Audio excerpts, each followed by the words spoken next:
Konsentrasjon, eller fokusert oppmerksomhet, det er en forutsetning for læring. Og dersom oppmerksomheten ikke er til sted på det du arbeider med, så vil du huske mye mindre av det senere. For studenter så er jo dette veldig viktig. Og hvem har vel egentlig ikke opplevd å ha sittet og lest, for så å innse at de ikke husker noe fra den siste siden som de nettopp ble ferdig med. Det finnes en del grep du kan gjøre for å forbedre konsentrasjonen. Meditasjon, avspenningsteknikker, idrett, mindfulness, mental trening kan hjelpe noen å fokusere oppmerksomheten. Men jeg vil trekke fram noen veldig enkle grep som du kan gjøre uten noe spesiell trening. Det første tipset, det går på å tenke gjennom hvilken arbeidsplass det er du har skapt deg. Hvor leser du egentlig? Er du hjemme? Er du på en kafé? Eller sitter du på lesesal? Hvordan sitter du? Sitter du ved en pult? Sitter du i et støyete kafélokale? Eller ligger du henslengt på sofaen med TV-en godt innenfor rekkevidde? Poenget mitt er ikke at du må studere på en lesesal, og for all del ikke hjem.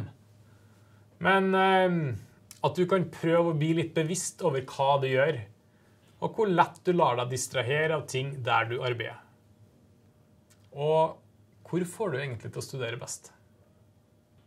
Altså, hva er det som fungerer, og hva er det som ikke fungerer for akkurat det? Det andre tipset, det går på å ha fokus på det du skal studere. For å oppnå best kvalitet på lesinga di, eller det du jobber med, så må du holde fokus på én ting om gangen, og ikke flere ting samtidig. Et godt tips for å hindre at tanker om gjøremål eller ting du må huske på til siden tar over fokuset ditt, det er å ha et ark eller en liten bok klar når du setter deg ned for å studere. Arket det bør ligge innenfor rekkevidde, men utenfor synsfeltet ditt når du studerer. Så når du kommer på noe du må gjøre, eller må huske på til siden, så skriver du det bare ned på arket, og da er tanken ikke tapt, men du trenger ikke å bruke konsentrasjon på den lenger, og du kan fortsette med arbeidet ditt. Så kan du se på arket i pausene, eller når arbeidsøkta er ferdig, og gjøre unna det du har skrevet ned da. Men det å holde fokus på én ting om gangen, det er nødvendigvis ikke så lett som det høres ut som. Du omgir deg til daglig med en hel mengde ting som kjemper om din oppmerksomhet. Push-varsler med lyder og pop-ups på telefon eller datamaskin, det er skikkelig ødeleggende for konsentrasjon.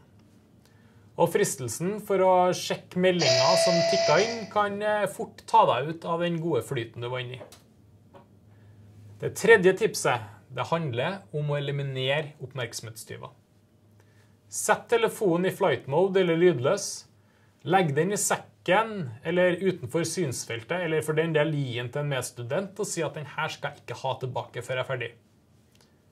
Skru av varslinger på datamaskinen.